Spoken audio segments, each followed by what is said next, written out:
eu, Cássio Biscaíno e Renan Biscaíno. O Cássio fazia engenharia agrícola e o Renan, ele fazia um curso técnico. E os dois irmãos, o Renan e o Cássio, irmãos. E eu e meu irmão. A gente morava em Manuel Viana, que é uma cidade do interior, próxima de Santa Maria, 190 quilômetros. E naquela noite nós fomos visitar o nosso amigo Henrique. Justamente para celebrar a vida, a amizade. E eu lembro que naquela noite era muito calor, estava muito calor e não tinha festas, nenhuma outra festa estava acontecendo na cidade de Santa Maria. A gente nem ia ir para Boate Kiss. E eu lembro que nós fomos para frente daquela boate e tinha uma fila enorme que dobrava a esquina. E como não tinha outro lugar, nós acabamos enfrentando aquela fila e com aquela mentalidade de jovem, de que não dá nada, vamos lá, a gente já está aqui, vai dar tudo certo. Parece que quando nós somos jovens, existe um pensamento assim de que nada pode acontecer com a gente. E era o nosso pensamento. Quando nós chegamos na bilheteria, era só uma porta de entrada e era a mesma da saída, mas tinha duas portas. A primeira dava para a rua e tu entrava, dava na bilheteria, e tinha uma segunda porta que aí entrava para o interior da boate. E eu lembro que nós pegamos as comandas e quando o segurança abriu a porta, nossa, já veio um bafo quente lá de dentro, porque estava super lotado. E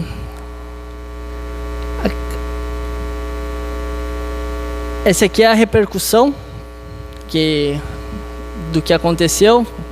Foi em todo o mundo. Pior incêndio do país em 50 anos.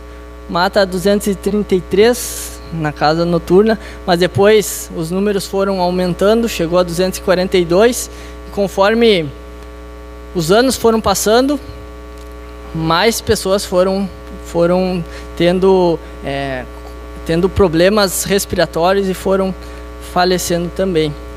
Então repercutiu em todo o mundo, na Espanha, na Alemanha, Estados Unidos. É o país. Aqui algumas fotos da noite. As pessoas entravam para tentar salvar as outras. E eu já quero avisar vocês que vai ter algumas partes que serão sensíveis. Serão partes fortes. E eu preciso contar porque é a verdade. É o que eu vivi. E eu não... nas primeiras palestras eu deixava em off, não falava, porque é pesado. Mas conforme foi passando, eu fui cada vez mais fui internalizando a minha história e fui vendo que eu precisava contar mesmo. Então algumas fotos aqui, o meu irmão era uma dessas pessoas que entrava para tentar salvar quem estava lá dentro.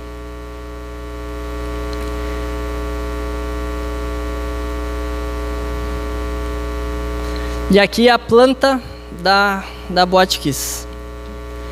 Aqui era a entrada, a única entrada e a saída.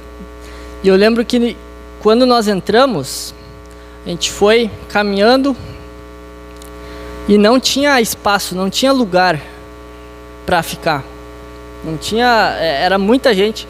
Eu precisava ficar com os meus braços assim, ó, para tentar caminhar, porque era muita gente por metro quadrado. abafado, quente, mas nós com aquela mentalidade de jovem, de que não vai acontecer nada, vai dar tudo certo e nada pode acontecer com a gente. E nós fomos. Entramos nesse lugar que era totalmente insalubre e fomos parar lá contra a parede.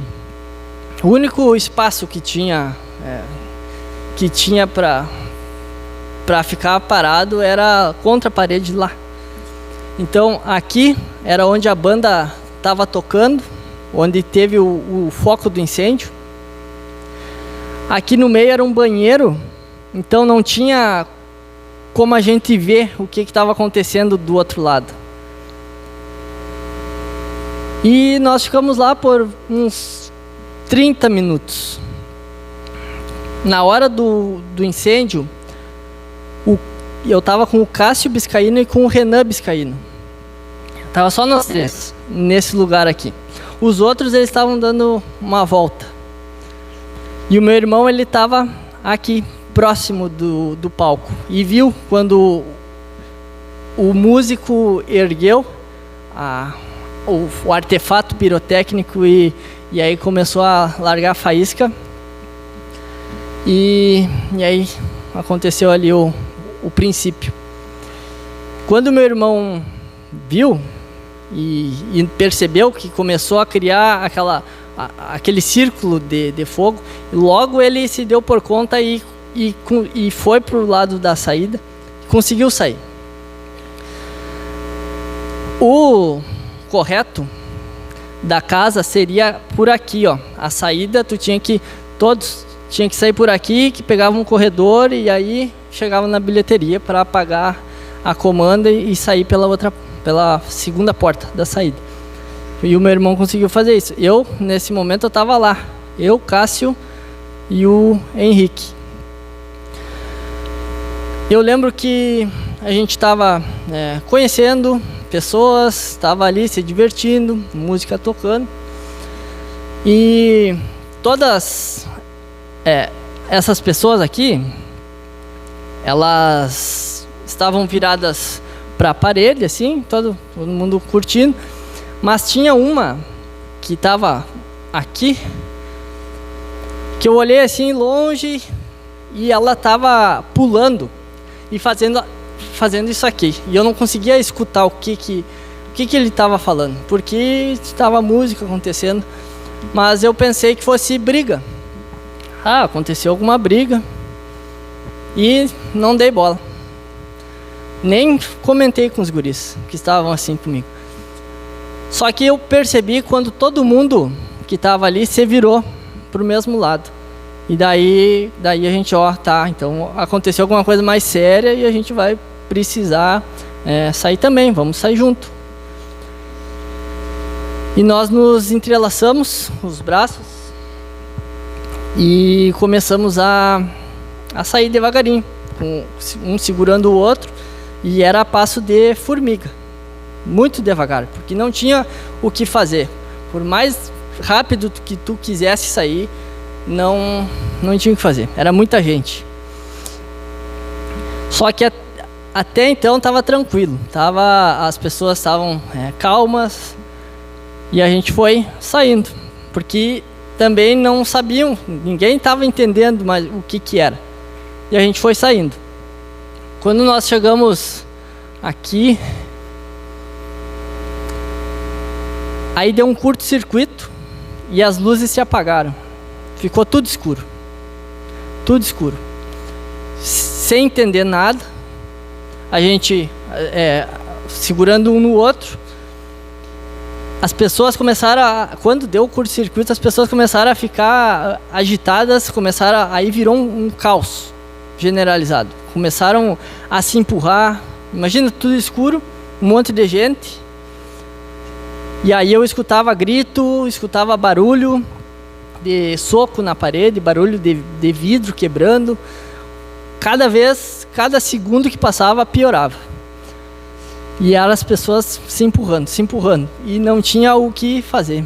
Tu estava ali, naquele lugar, e não tinha o que fazer. Até que com esse empurra-empurra, a gente não conseguiu ficar segurando um ao outro, porque a massa era muito forte, te empurrava, te levava. Tu era levado como uma folha de papel. E daí foi cada um por si. Eu lembro que eu tracei uma linha imaginária. Eu estava aqui assim no meio e era a minha segunda vez na boate e eu no escuro tracei uma linha imaginária e falei, tá, eu tenho que ir reto aqui e eu não vou tentar sair por onde deveria, porque senão não vai dar tempo. Mas até então eu estava sempre com o pensamento, não, vou conseguir sair, vai dar tudo certo, todo mundo vai sair.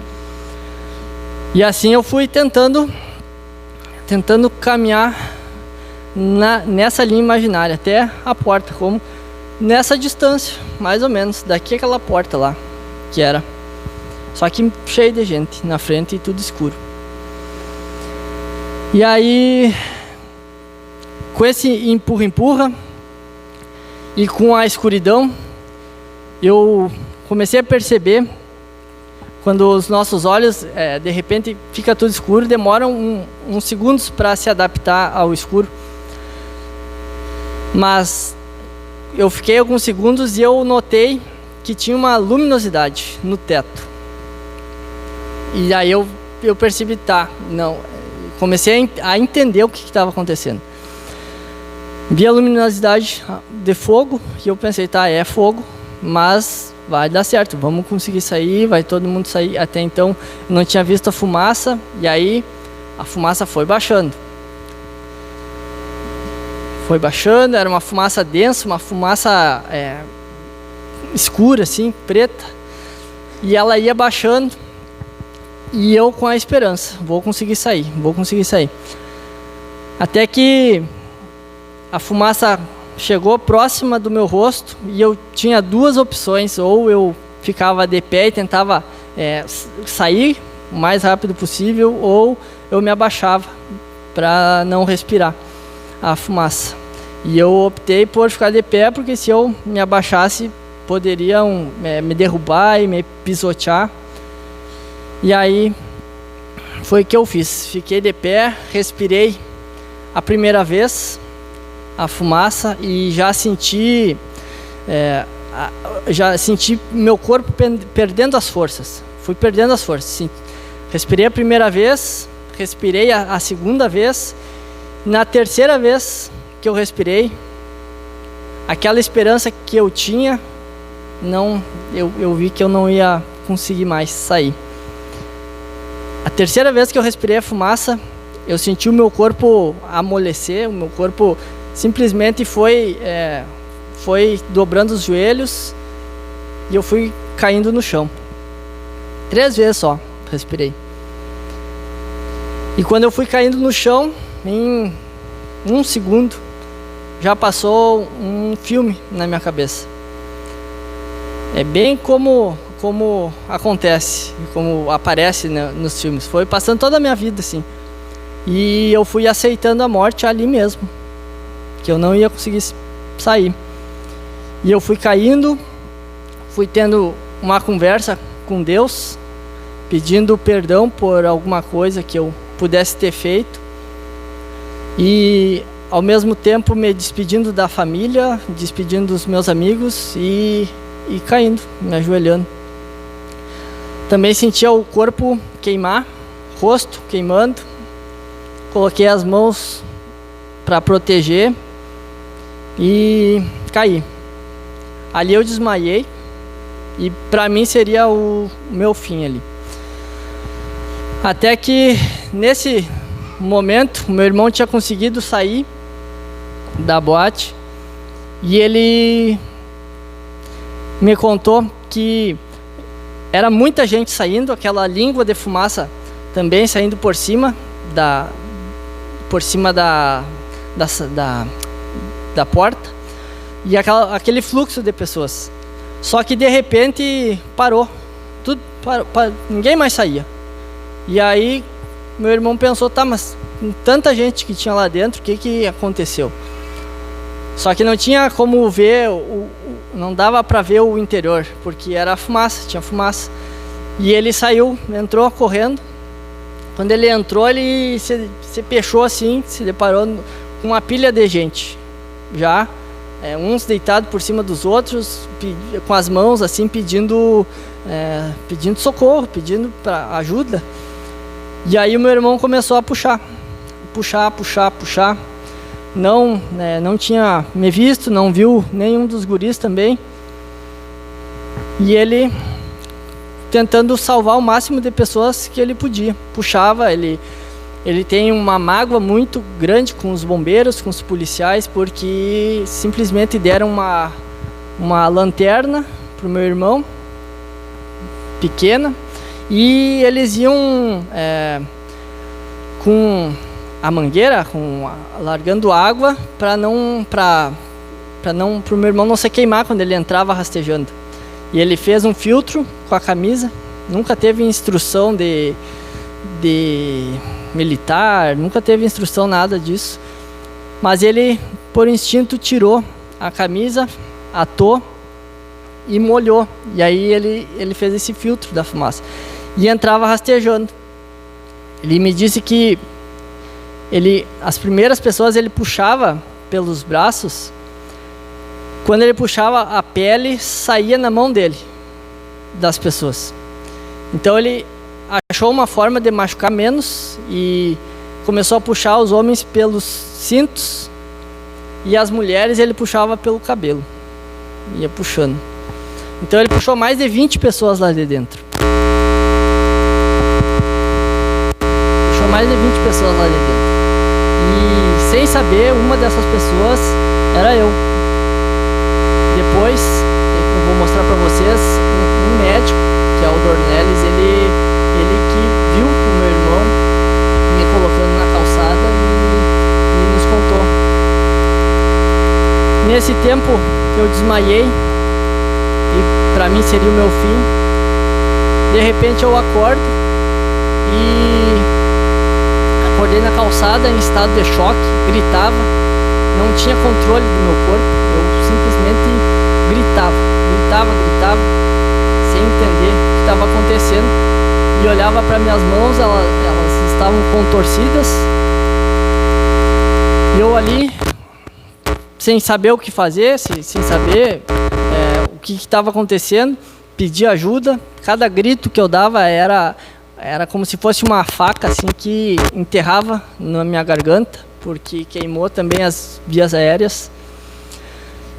E eu fiquei agonizando muitos minutos, agonizando na calçada. Eu enxergava as pessoas cruzando por mim com uma expressão de horror, uma expressão de que parecia que estavam vendo um monstro, assim, um espírito.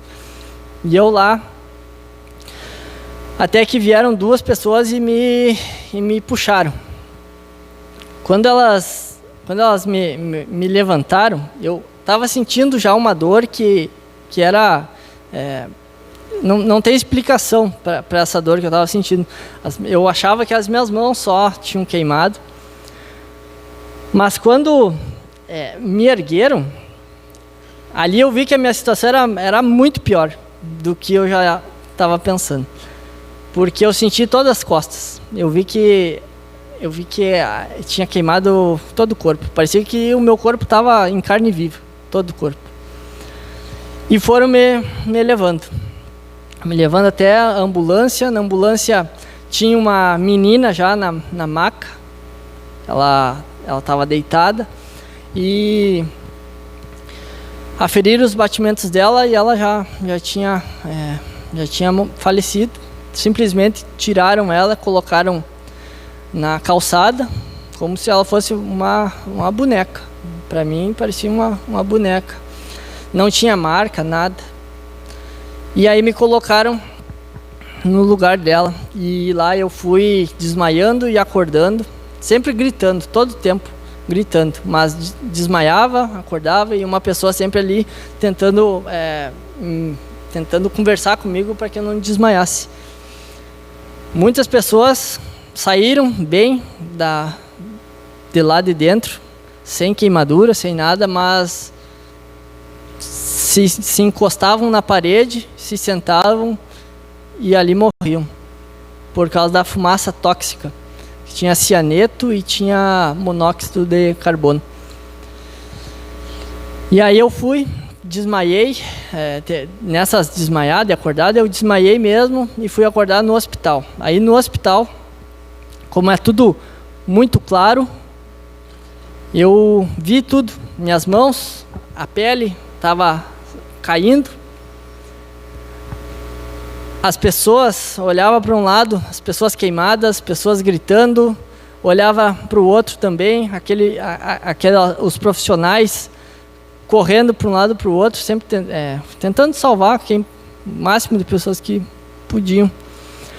E aí eu lembro que a enfermeira começou a cortar a minha camisa, e quando ela tirou, a minha pele ela saiu junto com o tecido da camisa.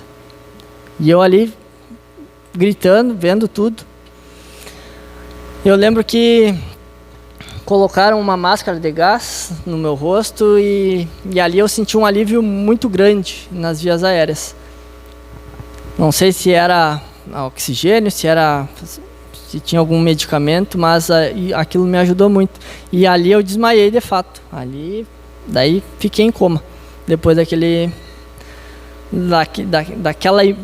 daquela lembrança que eu tenho. Fiquei 1 mês em coma, eu tive 4 paradas cardíacas, eu tive falência nos rins, tive sepse, que é aquela bactéria multiresistente do hospital, tinha que ficar isolado, sem receber visita. Eu fiz inúmeras cirurgias de enxerto de pele, porque eu queimei os braços e todas as costas. Então, fiquei durante esse 1 mês, todo o tempo sonhando. Tive uma vida paralela quando estava em coma. Aqui são imagens de quando eu estava no hospital.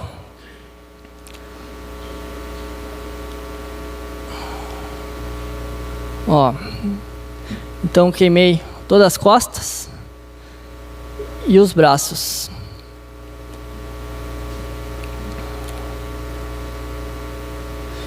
Essas fotos são da transferência, que eu fiquei 2 semanas em Santa Maria, no Hospital de Caridade, e tentavam me transportar para Porto Alegre, me transferir para Porto Alegre, não conseguiam. Quando me desligavam dos aparelhos, simplesmente o meu corpo ele não aguentava. E aí tinha que estar sempre com aquele... eu não conseguia respirar sozinho também, tinha que estar sempre com os aparelhos. Até que na 4ª tentativa, conseguiram. Aí me desligaram, meu corpo já estava um pouco mais forte e eu aguentei toda a viagem de Santa Maria a Porto Alegre. Fui de avião, lembro desses momentos aqui, eu escutava, eu não conseguia enxergar, mas eu escutava. E depois, quando eu cheguei em Porto Alegre, eu também fiquei em coma, e ali eu vivia essa vida paralela, que eu conheci pessoas, conheci lugares, tudo em coma. Eu vivi uma história de amor, conheci uma menina, me apaixonei por ela, tudo dentro da minha cabeça.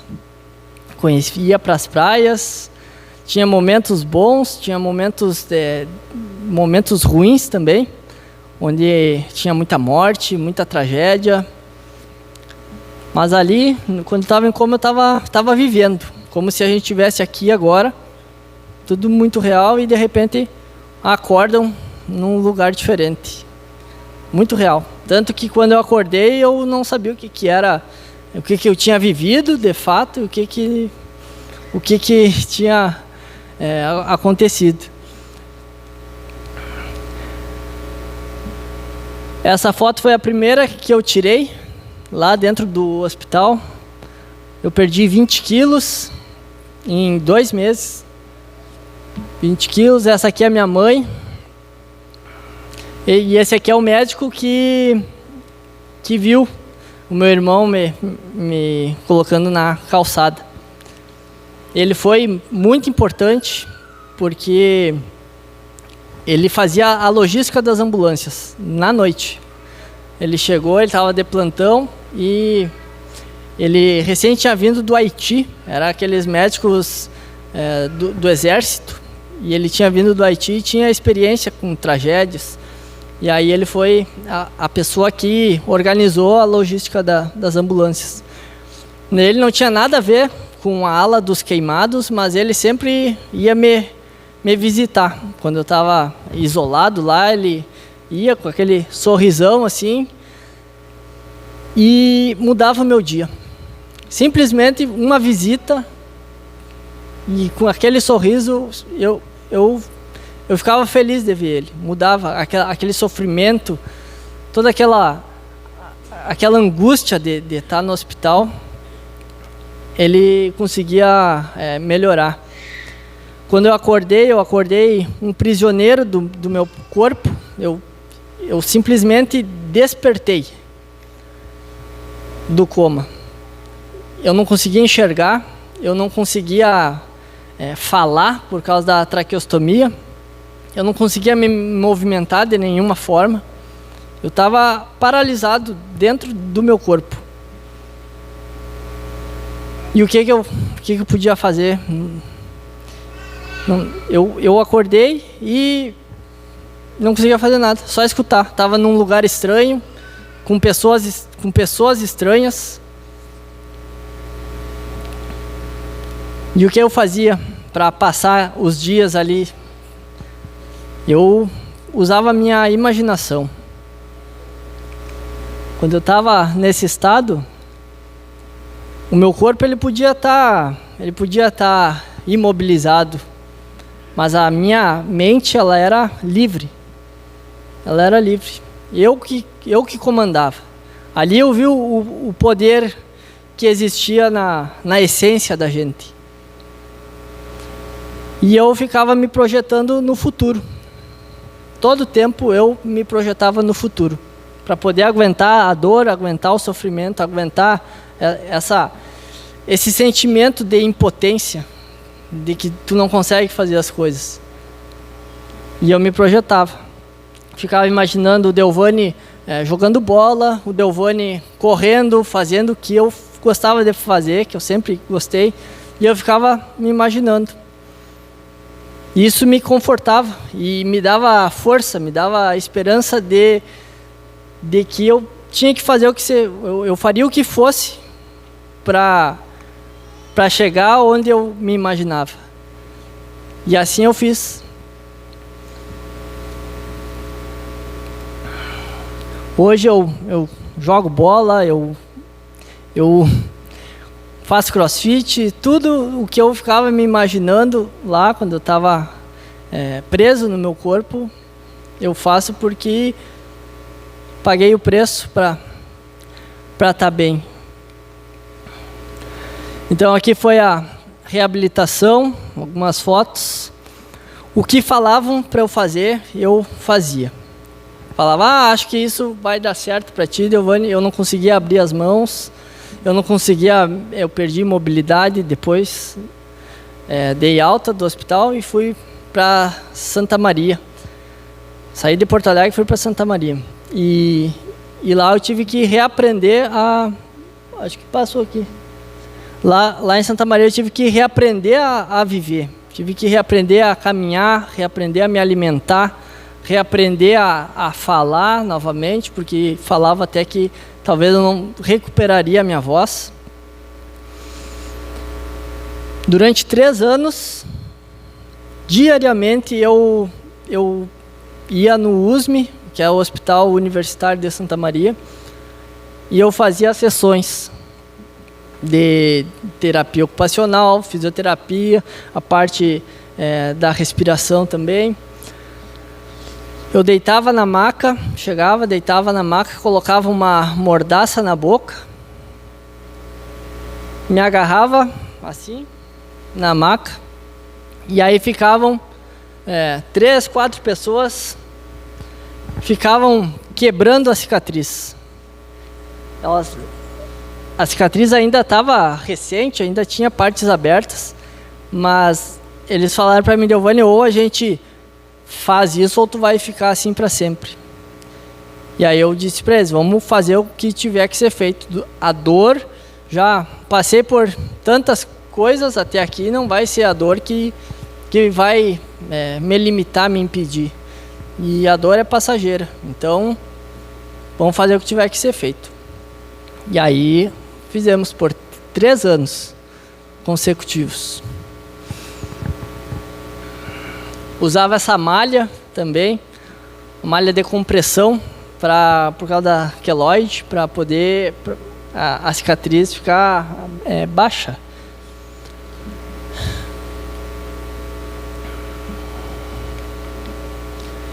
E aí as pessoas sempre acham que eu fiz uma reforma íntima, de estar bem, de ter ressignificado os traumas. As pessoas acham que foi logo depois da tragédia, e não foi assim.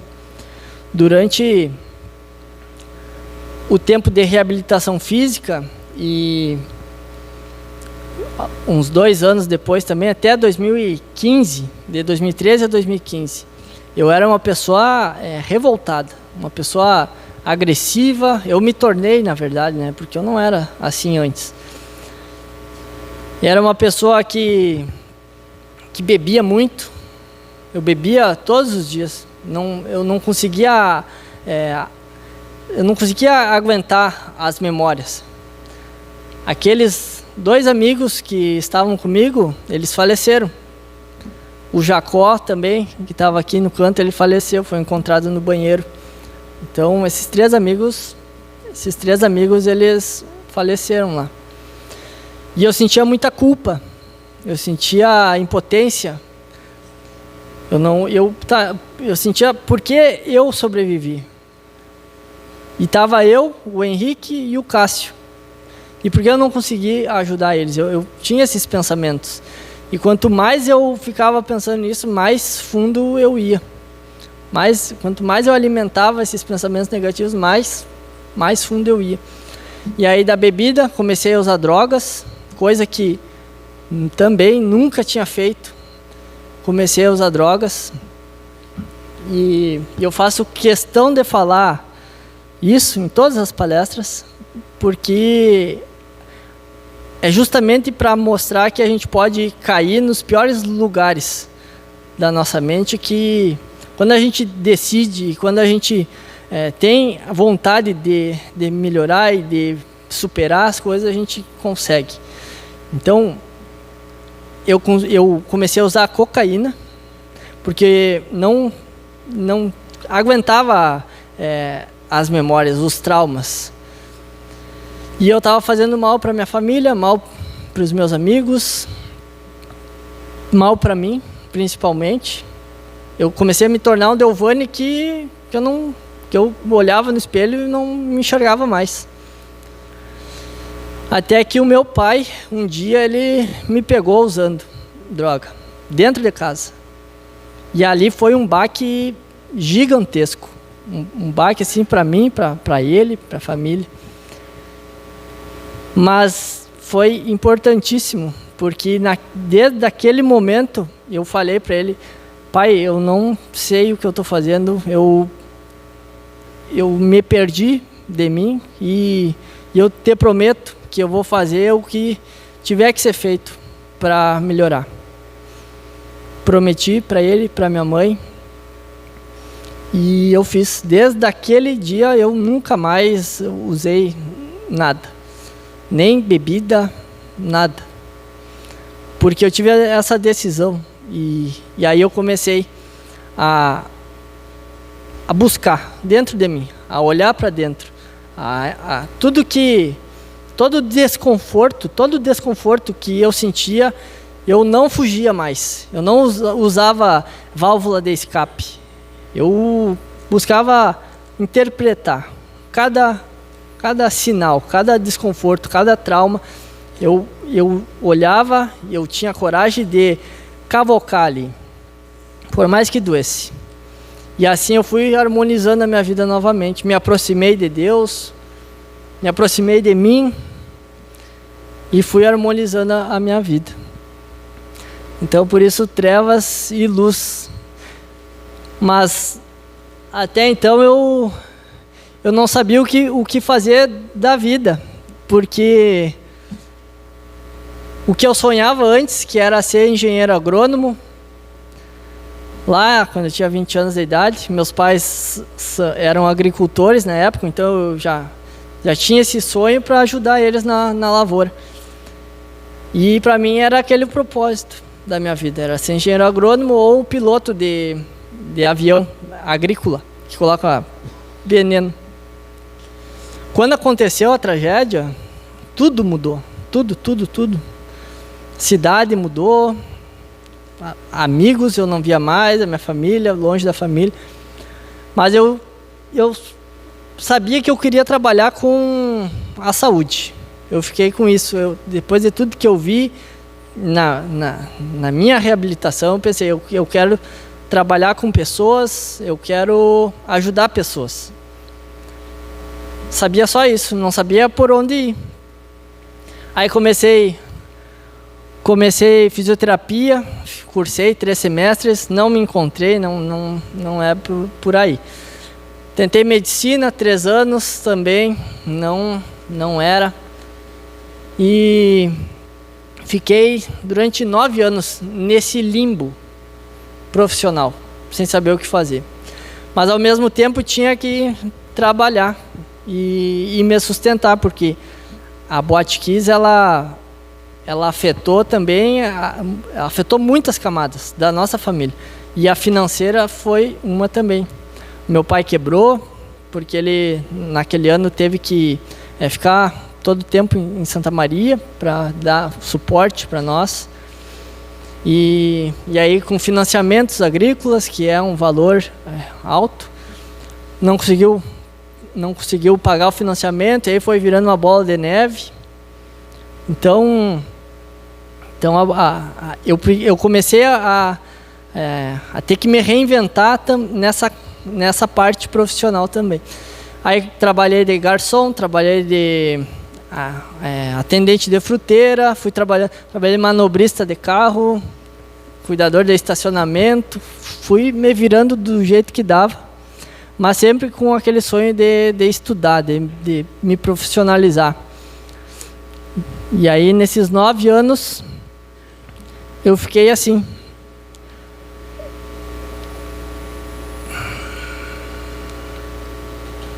Acho que não tá dando. Aí, ó. Em 2021 aconteceu o julgamento em Porto Alegre. O julgamento da Boate Kiss. Me chamaram para ser testemunha e eu tinha horror de falar em público. Tinha muito medo, muito medo. Era uma limitação que eu tinha. E aí eu falei, quer saber, eu vou porque eu preciso representar meus amigos, representar as pessoas que não podiam mais estar lá para falar, os familiares. Eu assumi e falei, não vai ser um bloqueio mental, não vai ser essa limitação que vai me fazer eu não realizar esse propósito, essa missão. E aí eu fui. Tomei alguns medicamentos para acalmar o coração também, porque eu estava assim, o coração saía pela boca. E dei meu depoimento, tirei a camiseta na frente do juiz e repercutiu mundialmente o meu depoimento. As pessoas começaram a me mandar mensagem de todo canto do Brasil. Até do exterior, Canadá, Portugal, Suíça, brasileiros que moravam nesses países, mandando mensagem para mim, me agradecendo pela coragem, por tudo que eu tinha falado no depoimento. E pessoas também em estado depressivo, pessoas a ponto de tirarem suas próprias vidas, me mandaram mensagem falando o quanto eu tinha ajudado elas a enxergarem o quanto elas eram privilegiadas com a vida delas. E por ver o quanto eu lutei pela minha também, para tá lá falando. E isso me marcou muito. E ali eu vi um chamado. Com essa situação eu vi um propósito. E eu pensei, é isso aqui. Agora eu entendi o porquê de tanta dor, de tanto sofrimento que eu passei. Agora eu entendo o sentido. Fizeram o documentário da Globoplay e a minissérie na Netflix também. E repercutiu muito no Brasil inteiro. E ali o meu Instagram deu um boom assim, gigante também. E cada vez foi me confirmando mais esse chamado, essa missão de contar a minha história, de falar para as pessoas, de ajudar, de conversar. E ali eu comecei cada vez mais a me desenvolver a parte da comunicação. Eu jamais estaria aqui hoje no palco se não tivesse enfrentado esse bloqueio da comunicação. Então eu posso garantir que qualquer pessoa pode falar em público, porque eu era que se tivesse que correr 5 quilômetros para não falar, eu correria. E aí comecei a fazer cursos, me especializar, e começaram a acontecer coisas que eu jamais imaginaria também. Conforme eu fui me desenvolvendo, as oportunidades foram aparecendo também. E o Joel J, que é um cara que para mim é uma referência e um ídolo que eu tinha, assim, que, nossa, nunca vou conhecer ele, né? Às vezes a gente cria essas coisas. E aí num evento em Gramado, me chamaram para subir no palco. E eu fiquei, será que eu vou? Será que eu não vou? Aí vi Joel J palestrante no evento. Eu, tá. Aí fui. E lá, conheci uma pessoa que conhecia o Joel J, e aí fez a ponte. O Joel J me conheceu e me chamou para gravar um podcast. E, nossa, para mim foi uma realização tremenda. Também a questão física, que sempre teve presente na minha vida, eu só consegui sobreviver porque eu tinha um corpo saudável, eu praticava esporte, eu trabalhava na lavoura, no pesado, então eu estava com bastante saúde. Isso foi que me salvou, e depois que eu me recuperei, me reabilitei das queimaduras, eu voltei a praticar esportes, e aí comecei a fazer crossfit também, competi, ganhei uns campeonatos, e para mim imagina a pessoa que estava lá no hospital sem conseguir caminhar, sem conseguir se alimentar direito, eu não conseguia caminhar uma quadra, nem tomar banho sozinho, porque me dava um teto preto e eu desmaiava. E aí hoje consigo fazer essas como é que chama? Oi? Tripulia? Distripulia. Então agora eu quero compartilhar com vocês 7 lições desse processo que eu passei. Nunca duvide da sua força. Eu digo isso porque se me contasse antes de acontecer a tragédia, se me falasse, Giovanni, olha, vai acontecer isso, isso e isso contigo, eu já ia falar, não, eu tô fora, eu já ia me entregar ali mesmo, porque eu não tinha essa noção do quanto a gente é forte, o quanto a gente é resistente, o quanto nós temos um potencial gigante para superar, para ressignificar e transformar qualquer coisa em algo que, sabe, que vale a pena. Toda adversidade é uma oportunidade. É o que eu estava falando agora. Eu enxergo a adversidade como uma professora na escola da vida. Toda adversidade para mim eu vejo crescimento nela. Se eu me deparo com uma dificuldade, eu sei que se eu superar ela, eu vou me tornar uma pessoa melhor. Se ela aparecer de novo, eu já vou saber lidar com ela. Cada vez a gente vai se tornando maior.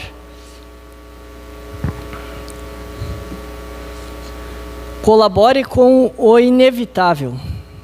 Então, existem situações na nossa vida que são inevitáveis. E nada melhor do que a gente colaborar com ela. Se é inevitável, então que a gente passe por ela da melhor forma possível. Quando eu estava lá preso no meu corpo, eu poderia muito bem ficar revoltado, ficar querendo morrer, querendo terminar com tudo. E eu não fazia isso. Eu ficava me projetando no futuro, porque eu sabia que aquilo ali seria passageiro. Então eu colaborava. Eu olhava para o lado, tinha gente pior que eu. E eu não reclamava. Tinha uma pessoa, um morador de rua, onde atropelaram ele e colocaram fogo. E aquela pessoa convulsionava todo o tempo do meu lado. E ele faleceu. Tinha do meu outro lado uma senhora, uns 70 e poucos, 80, não sei a idade dela, mas já na terceira idade e sofrendo as mesmas dores que eu estava sofrendo. E eu achava aquilo injusto. Não é justo uma pessoa já, né, com a idade mais avançada e ter que estar passando por aquilo. Eu era jovem, eu tinha força para passar logo por aquilo, mas tinha também um bebê não tinha 1 ano de idade, todo queimado também. E eu enxergava aquilo como é que eu vou reclamar da minha situação? Tem gente pior que eu. E aí colaborava com o inevitável. Não espere para dizer que ama. Isso eu aprendi na dor, da pior forma possível. E nunca falei para os meus amigos o quanto eles eram importantes para mim. Nunca tinha falado o quanto eu amava eles. E não vou falar mais. A minha mãe, meu pai, eles nunca tinham falado que me amavam antes da tragédia. Eu nunca tinha escutado meu filho, eu te amo. Mas eu não julgo eles porque eles não receberam isso também dos pais. Mas é a forma que a gente enxerga. E depois da tragédia, aí sim, aí a nossa forma de falar o quanto se ama se tornou também verbal. Porque antes era só em atos de serviço, era a forma que eles tinham aprendido com os pais. Então hoje a gente já consegue, já fala todo o tempo o quanto se ama, a gente sempre está conversando, se falando. Então que a gente não espere aquele momento especial se tornar uma lembrança, para que a gente queira falar o quanto ama a pessoa. Que a gente fale hoje, que a gente fale em vida.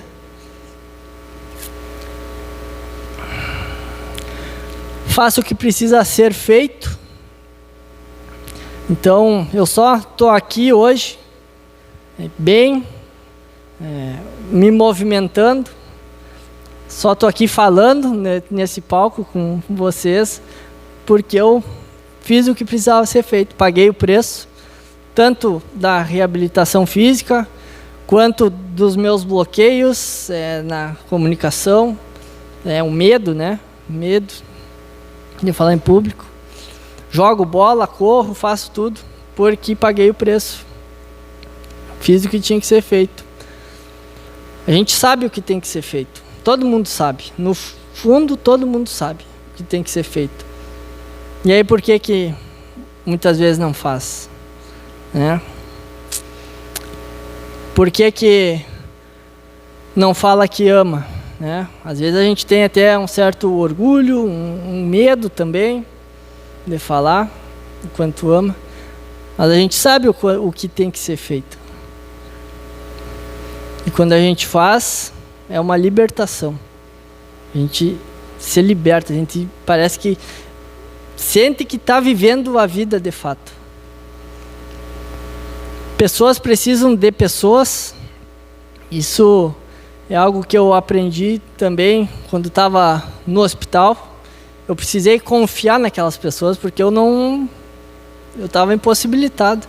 Confiei no trabalho delas. Então, todo mundo aqui tem algo a ensinar e tem algo a aprender também. E o ser humano é um ser sociável. Ele precisa de outras pessoas para crescer, para se tornar um ser humano melhor. Tanto em aprender quanto em ensinar também. Valorize as coisas simples da vida. E isso é algo que eu faço 24 horas. Aprendi, né? Coisas simples da vida, como um copo de água, eu não podia tomar. E eu sentia muita sede. Muita sede. Eu até tomar, eu estou com sede também.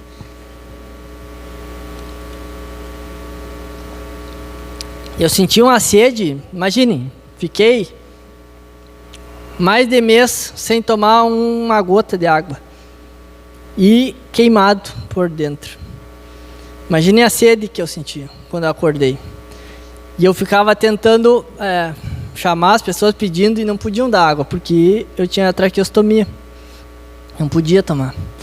Se colocasse uma maleta com $1 milhão do meu lado e um copinho de água desses daqui, ó, e me falasse para eu ia escolher o copo de água. O simples fato da gente poder caminhar, de poder se mexer, de poder falar e dizer, conversar com as pessoas, dizer o quanto ama, trocar ideias. Tem muita gente que não consegue. Então, o quanto nós somos privilegiados na vida, né? E enxergar também, admirar um pôr do sol, admirar, sentir um abraço bem dado de uma pessoa que a gente ama, de alguém. Então, são coisas simples na vida que a gente acaba dando muito valor, aprendendo a dar o valor quando a gente perde. Então, que a gente tenha consciência de dar o devido valor agora. E todo ser humano é infinitamente maior que qualquer adversidade que a vida possa impor. Essa é uma frase que eu carrego comigo e falo para todo mundo. Todo ser humano é infinitamente maior. É uma potência que a gente tem dentro. E a gente descobre muitas vezes quando realmente precisa dela. Mas hoje eu estou falando para vocês aqui que a gente pode descobrir antes de precisar dela. Que a gente tem essa consciência. E para finalizar, eu costumo falar que eu não sou um sobrevivente, eu sou um vivente. E eu sou luz, sou amor, e eu sou um cara apaixonado pela vida. Muito obrigado.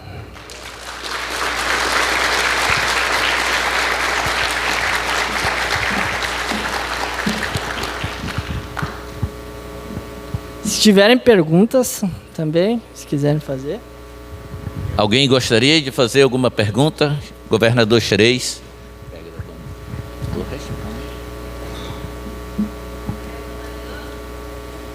Ainda não. Está só esperando o convite. Companheiro Delvani, inicialmente parabenizando pelo seu relato, já tinha assistido algumas vezes o seu pronunciamento em outros eventos, né? Mas uma coisa me chamou a atenção. Você se encaminhou para as drogas, para a bebida, para as drogas, e você